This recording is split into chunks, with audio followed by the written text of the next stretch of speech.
কালি Facebook লাইভত 1 ঘণ্টা মই কৈছো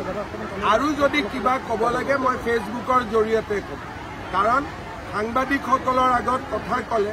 সিলেক্টেড পাৰ্সন এটা কাটি তুলি দিয়ে ফলত দেশত বেয়া পৰিৱেশৰ সৃষ্টি হ'ব পাৰে সেই কাৰণে এই ঘটনাটোৰ সম্পৰ্কত মই যি কব লাগে ফেসবুকৰ জৰিয়তে কম যাতে গোটেই অসমৰ মানুহে কথাখিনি একেলগে শুনিব পাৰে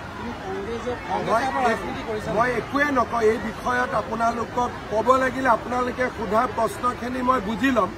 উত্তৰখিনি কিন্তু মই ফেসবুকৰ জৰিয়তে দিম যাতে সকলোৱে একে কথা শুনিব পাৰে একে কথা বুজিব পাৰে নহলে এটা টিভি এটা কাটিব এটা টিভি এটা কাটিব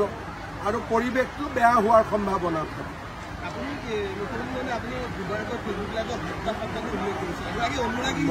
মই যি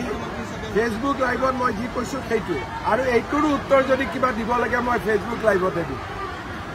ঠিক আছে বিশ্বাস নহয় আপুনি যিটো কাটিব বেলেগ টিভিয়েটো বেলেগ কাটিব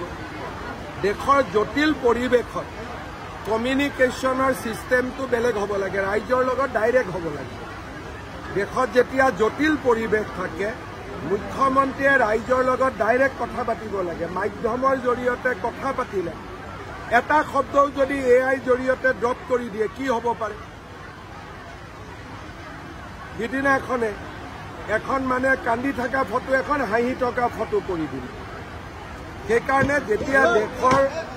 দেশৰ পৰিৱেশ জটিল হয় তেতিয়া ৰাইজৰ লগত ডাইৰেক্টলি কথা পাতিলে